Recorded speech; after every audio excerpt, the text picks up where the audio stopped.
नमस्कार.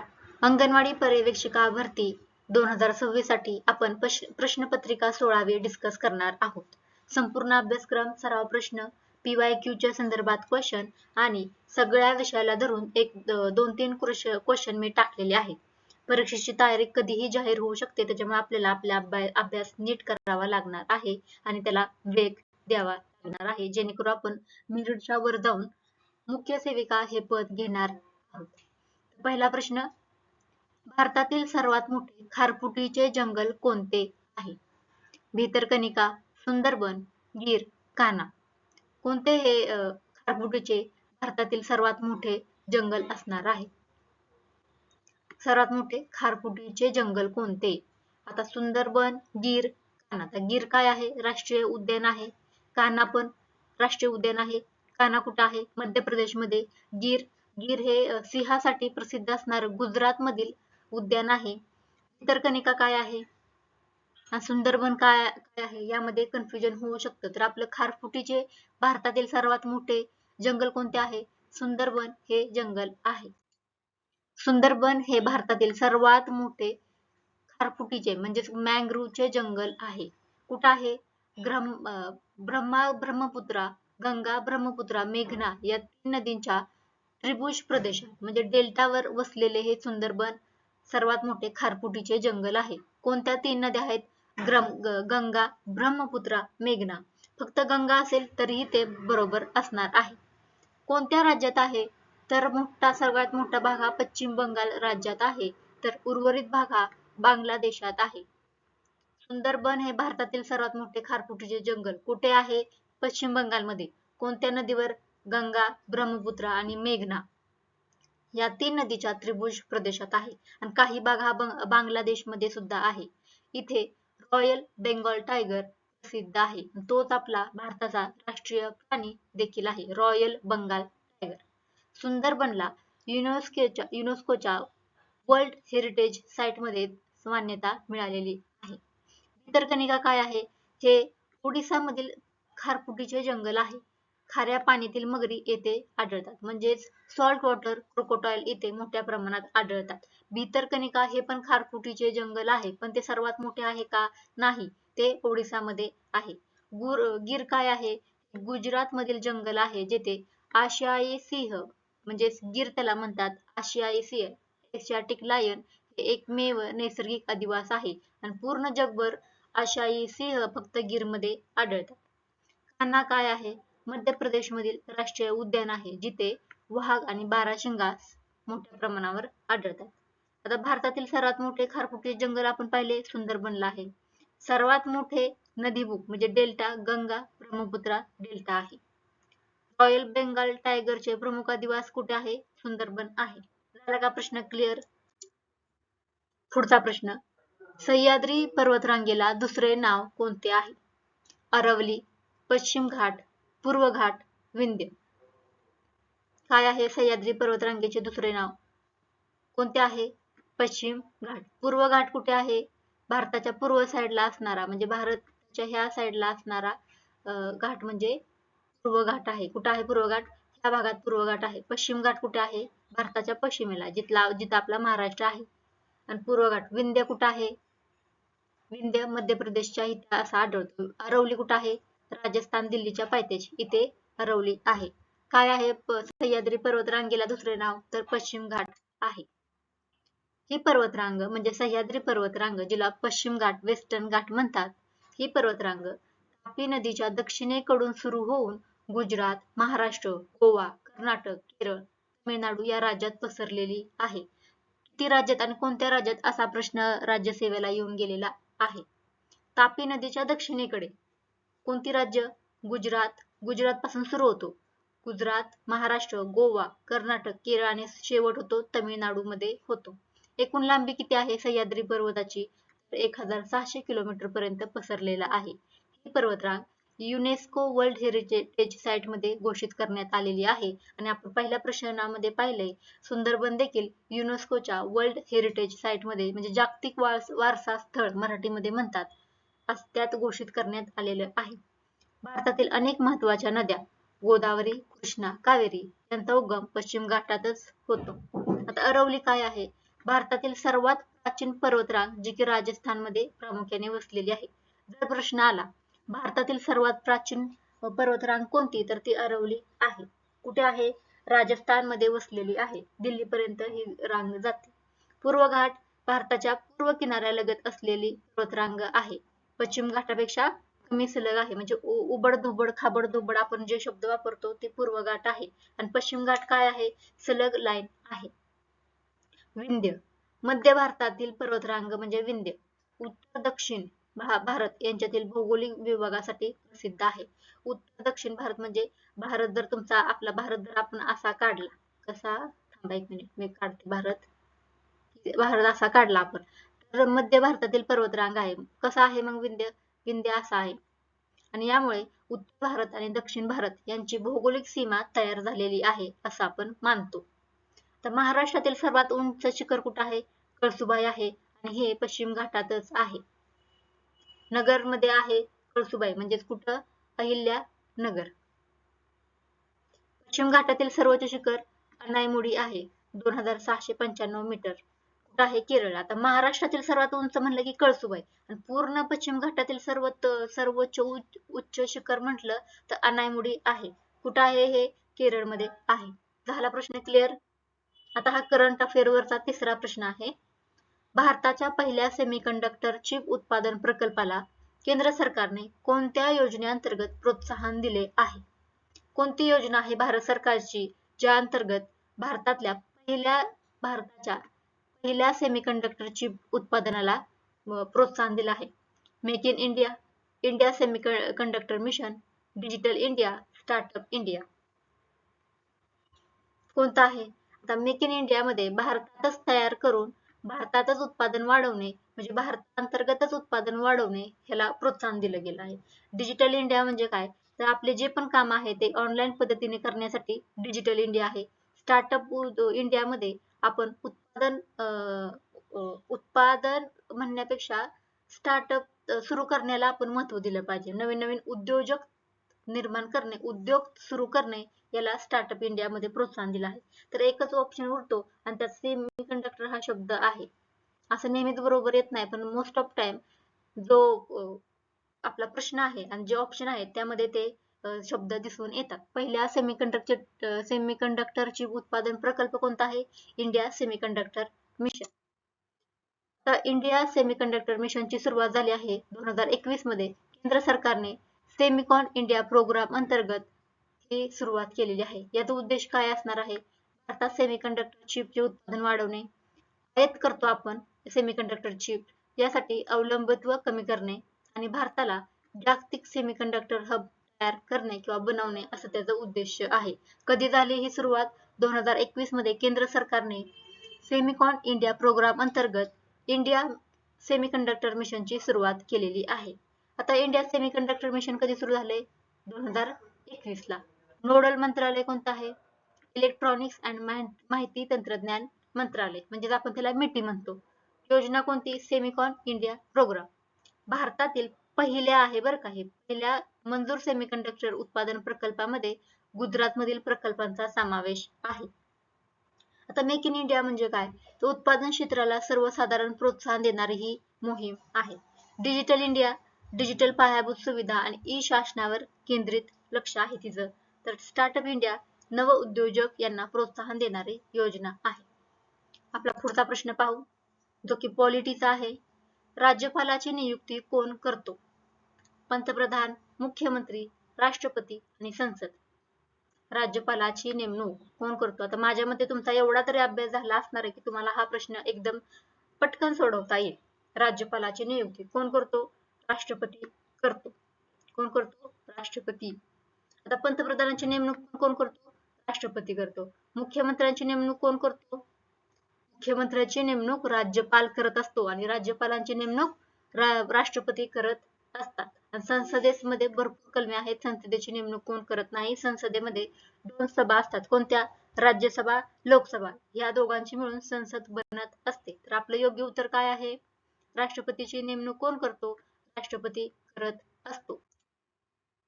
राष्ट्रपती योग्य उत्तर आहे. कितव्या कलमानुसार कलम 155. कलम लक्षात ठेवा, यावर वारंवार क्वेश्चन येतात. आपल्या ICDS मध्ये तर येणार आहेत. 155 नुसार राज्यपालाची नेमणूक राष्ट्रपती करत असतो. आता राज्यपाल हा राज्याचा घटनात्मक प्रमुख असतो, कॉन्स्टिट्यूशनल हेड असतो. पण तो कार्यकारी प्रमुख असतो का? नाही. कार्यकारी प्रमुख आपला चीफ मिनिस्टर म्हणजेच मुख्यमंत्री असतो. राज्यपालाची नियुक्ती कोण करतो? राष्ट्रपतीच्या स्वाक्षरी आणि शिक्क्याने होत असते. कलम 156 काय म्हणतो? 156 राज्यपालाचा कार्यकाल सांगतो. किती आहे? 5 वर्षाचा आहे. मात्र तो राष्ट्रपतीच्या इच्छेपर्यंतच पदावर राहतो. जोपर्यंत राष्ट्रपतीची इच्छा आहे तोपर्यंत तो म्हणजेच राज्यपाल पदावर राहत असतो.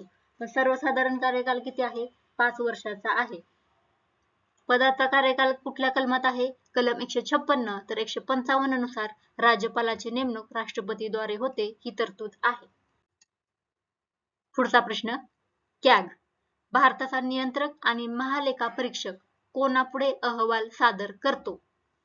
कॅग कोणाला आपला अहवाल देतो? पंतप्रधान, राष्ट्रपती, सर्वोच्च न्यायालय, राज्यसभा.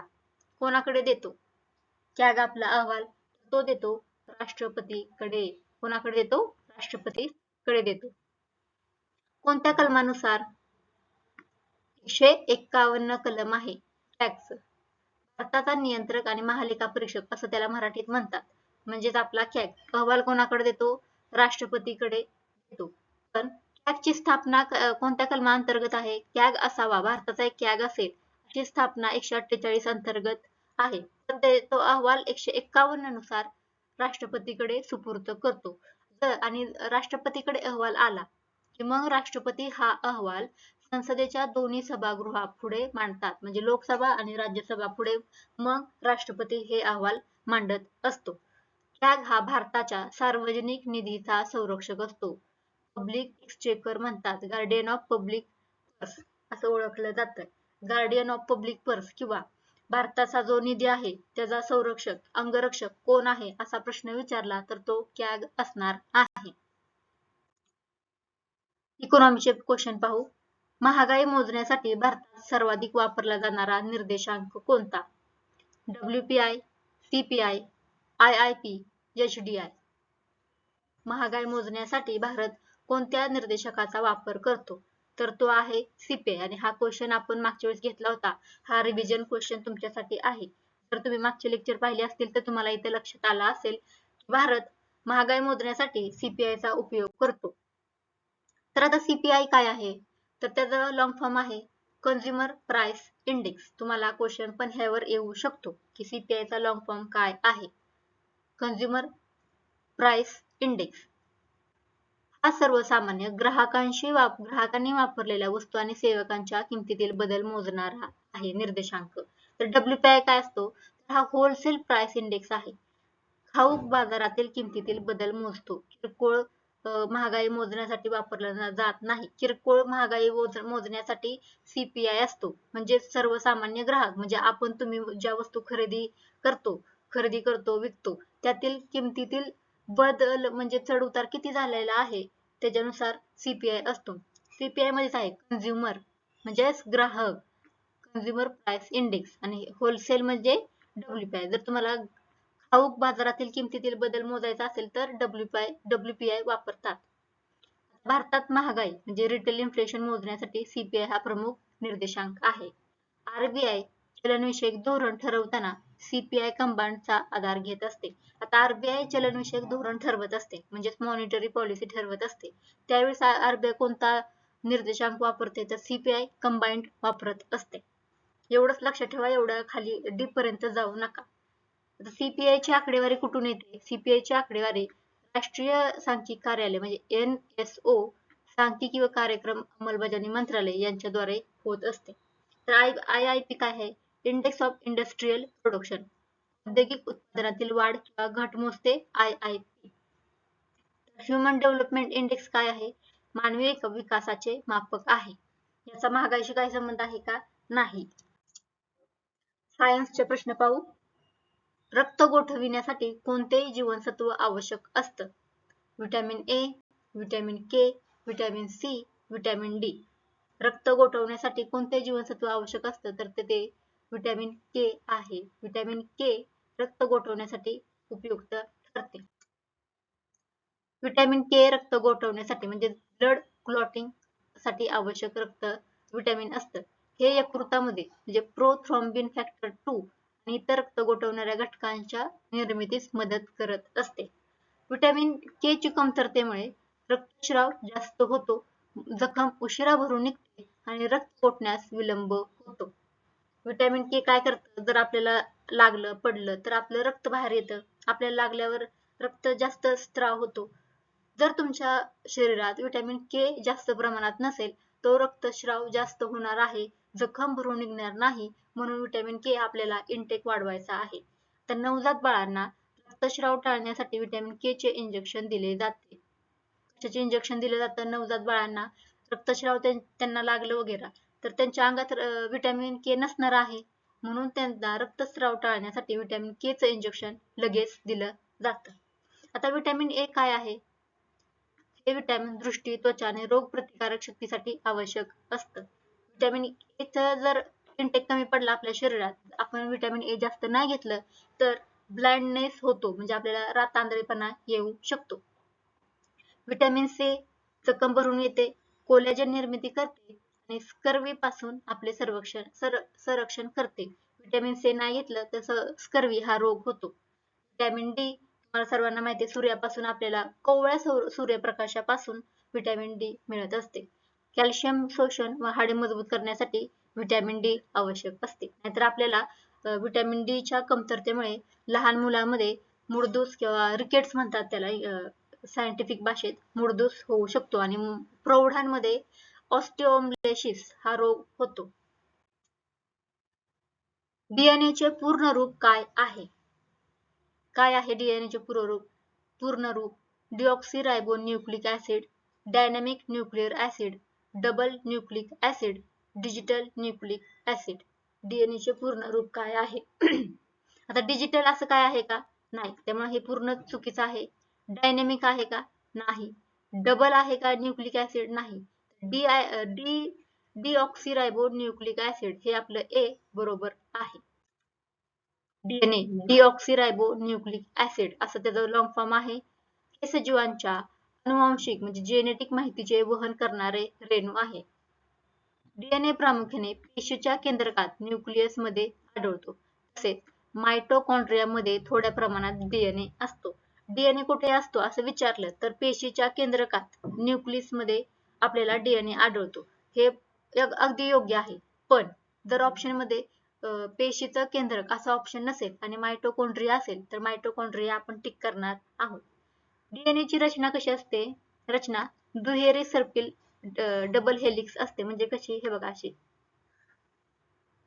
आता जमतंय तसं काढून दाखवते तुम्हाला. असा डीएनए ची रचना असते. दुहेरी सर्पिल डबल हेलिक्स स्वरूपाची असते. 1993 मध्ये जेम्स वॅटसन आणि फ्रान्सिस क्रिक यांनी डीएनए ची डबल हेलिक्स रचना शोधून काढली. कोणी काढली?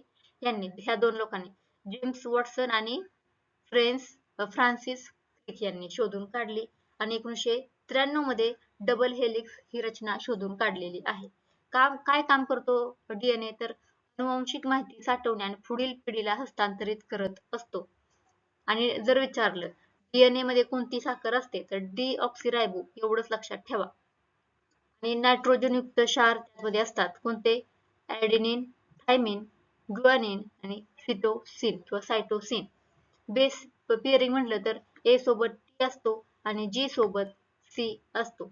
ए सोबत टी, जी सोबत सायटोसिन. एवढं आतमध्ये डीप मध्ये जाऊ नका, वरच्यावर लक्षात ठेवा. आपण ऍक्ट पाहणार आहोत 2-3 जे आपल्या आयसीडीएस एक्झाम साठी महत्वाचे असतात. त्याच्यावर आपल्याला 40 मार्काचे प्रश्न विचारणार आहेत. 40 प्रश्न 80 मार्कासाठी विचारणार आहेत. तर आपल्याला ऍक्ट करणे अगदी महत्वाचं आहे, त्याशिवाय आपण मेरिट मध्ये येऊ शकत नाही. पॉश ऍक्ट 2013 कशाशी संबंधित आहे? बालविवाह, कार्यस्थळी महिलांचा लैंगिक छळ प्रतिबंध, अन्न सुरक्षा, ग्राहक संरक्षण. कोणता आहे? बालविवाह थांबवण्यासाठी बालविवाह प्रतिबंध कायदा आहे, त्यामुळे हे उत्तर नाही. आता पॉश तुम्हाला लॉंग फॉर्म माहित असेल तर तुम्ही सहज उत्तरापर्यंत जाणार आहात. वॉशचा लॉंग फॉर्म काय आहे? Prevention of sexual harassment. म्हणजेच काय? प्रिव्हेन्शन ऑफ सेक्शुअल हॅरॅसमेंट म्हणजे अन्न सुरक्षा, ग्राहक संरक्षण हे ऑप्शन कट होतात. काय आहे उत्तर आपलं? बी.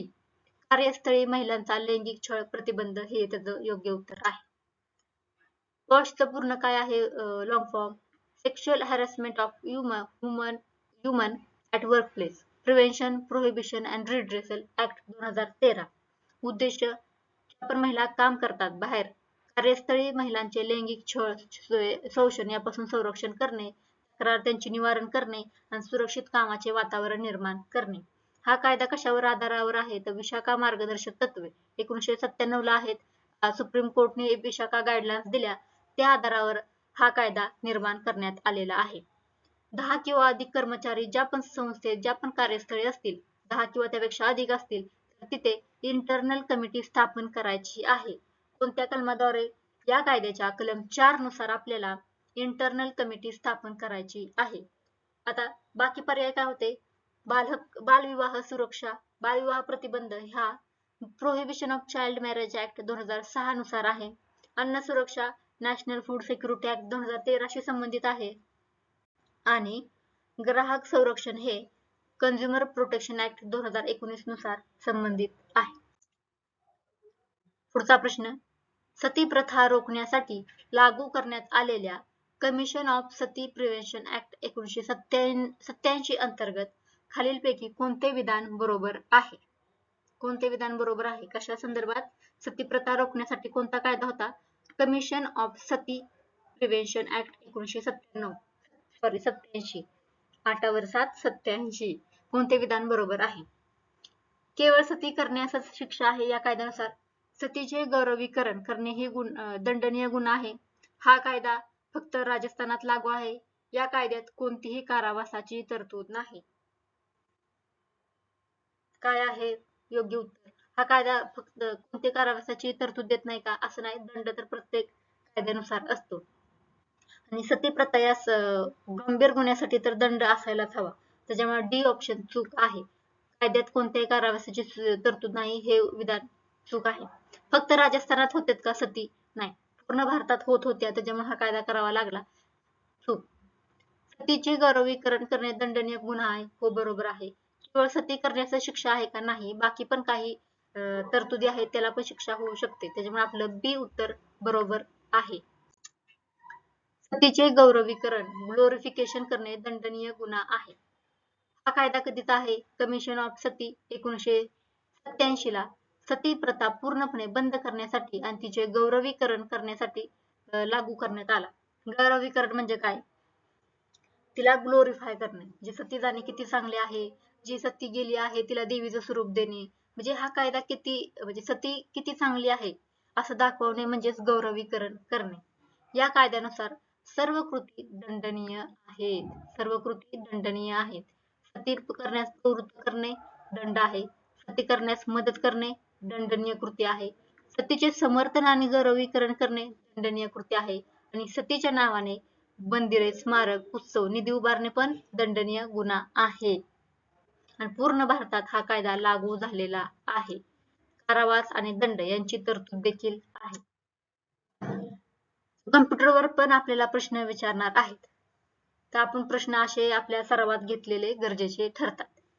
खालीलपैकी कोणता इनपुट डिव्हाइस नाही? Scanner, microphone, keyboard, monitor. Input device म्हणजे लॅपटॉपला आपण इनपुट देणे, आपण स्वतः त्याला काहीतरी इन्स्ट्रक्शन देणे आणि त्याच्यावर लॅपटॉप किंवा संगणक आपल्याला ज्या प्रतिक्रिया देतो ते ठरतात आउटपुट डिव्हाइस. स्कॅन आपण करतो, काय आहे? इनपुट डिव्हाइस आहे.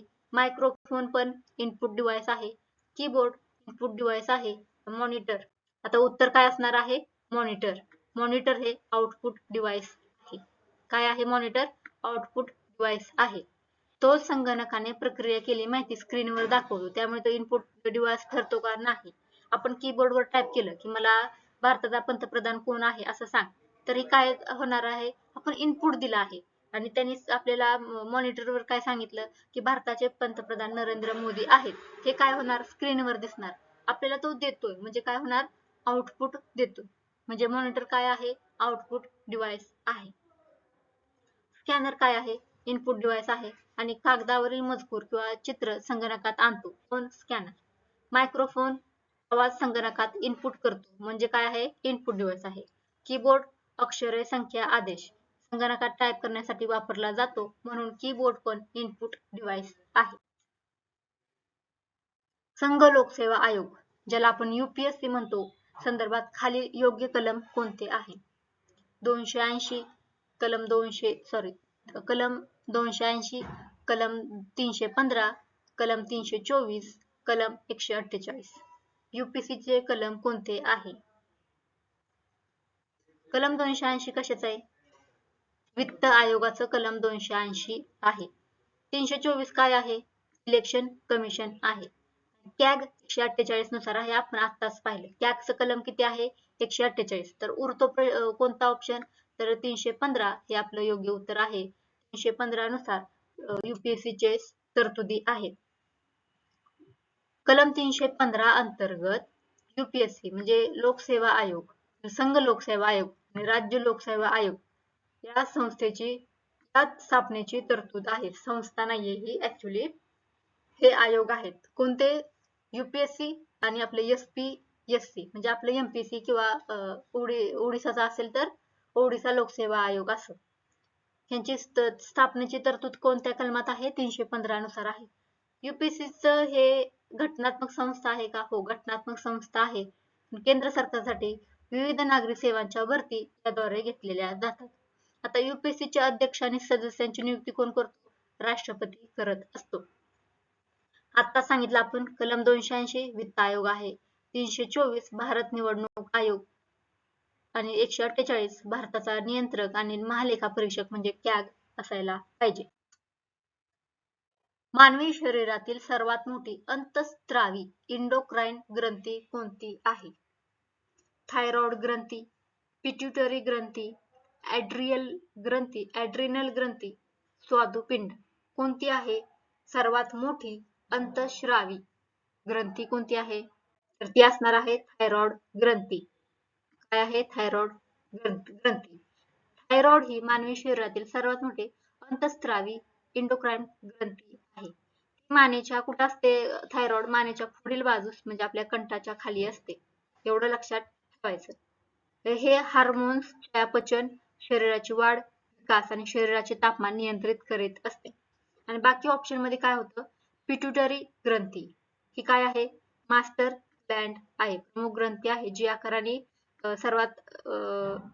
सर्वात मोठी नाही, तर अंतःस्रावी ग्रंथीचे कार्य नियंत्रित करत असते. पिट्युटरी ग्रंथीचं फार मोठं कार्य आहे. सर्वात मोठी कोणती आहे? थायरॉइड ग्रंथी. आणि जरी पिट्युटरी ग्रंथी आकाराने मोठी नसली तर ती इतर ग्रंथीचे नियंत्रण करीत असते. ॲड्रिनल ग्रंथी काय आहे? ही आपल्या किडनी म्हणजे मूत्रपिंडावर असते ॲड्रिनल ग्रंथी. आणि हे ॲड्रिनल आणि कोर्टिसोल इत्यादी हार्मोन्स स्रवत असते. स्वादुपिंड म्हणजे पॅनक्रियाज मिश्र ग्रंथी आहे. अंतःस्रावी भागातून इन्सुलिन आणि ग्लुकागोन, बहिःस्रावी भागातून पाचक एन्झाईम्स स्रावत असतात. शेवटचा प्रश्न आहे आपला, लसीकरण वॅक्सिनेशन केल्यानंतर शरीरात कोणती प्रतिकारशक्ती निर्माण होत असते? नैसर्गिक सक्रिय प्रतिकारशक्ती, नैसर्गिक निष्क्रिय प्रतिकारशक्ती, कृत्रिम सक्रिय प्रतिकारशक्ती, कृत्रिम निष्क्रिय प्रतिकारशक्ती. काय आहे आपलं उत्तर लसीकरणाचं? कोणती प्रतिकारशक्ती निर्माण होते? नैसर्गिक होते का? नाही, आपण बाहेरून घेत आहोत म्हणजे नैसर्गिक नसणार आहे. नैसर्गिक काढून टाकायचं. आता राहिल्या कृत्रिम. आता आपण स्वतः घेत आहोत म्हणजे कृत्रिमच आहे, आर्टिफिशियल आहे. कृत्रिम सक्रिय प्रतिकारशक्ती, कृत्रिम निष्क्रिय प्रतिकारशक्ती. आता आपण वॅक्सिनेशन घेत आहोत म्हणजे निष्क्रिय कसं असेल? काहीतरी सक्रिय करायलाच घेत असतो ना आपण. म्हणजे ऑप्शन सी आपल्यासाठी योग्य उत्तर आहे. कृत्रिम सक्रिय प्रतिकारशक्ती, आर्टिफिशियल ऍक्टिव्ह इम्युनिटी. लसीकरण केल्यानंतर शरीरात कृत्रिम सक्रिय प्रतिकारशक्ती निर्माण होत असते. लसीमध्ये रोगजंतूचे कमकुवत निष्क्रिय किंवा त्यांचे अँटीजन असतात. लस घेतल्यानंतर शरीर स्वतः प्रतिपिंडे अँटीबॉडीज आणि स्मृती पेशी तयार करायला लागतात. त्यामुळे भविष्यात तोच रोग झाल्यावर शरीर आपलं जलद प्रतिसाद देतं आणि संरक्षण करतं. इतर पर्याय काय आहेत?